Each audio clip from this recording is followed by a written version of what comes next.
Which of the following sentences is correct? Letter A, do you mind to fix this broken chair? Letter B, do you mind fixing this broken chair?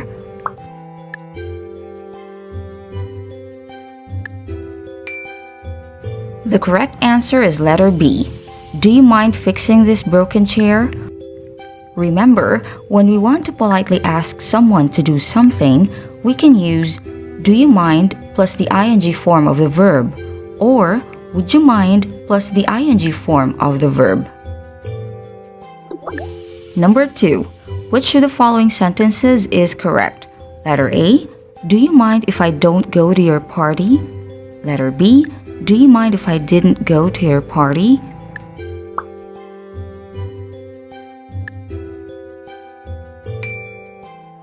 The correct answer is letter A. Do you mind if I don't go to your party?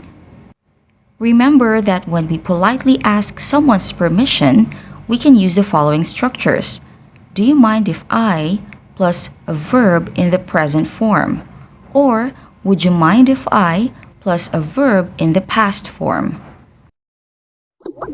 Number 3. Which of the following sentences is correct? Letter A, would you mind if I leave the package at the door? Letter B, would you mind if I left the package at the door?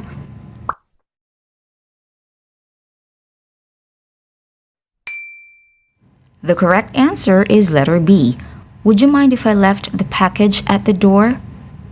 Katulad ng sinabi ko kanina, when we want to politely ask someone's permission, we can use do you mind if I plus the present form of the verb, or would you mind if I plus the past form of the verb. Kapag would you mind if I ang gagamitin ninyo, kailangan nasa past form ang inyong verb.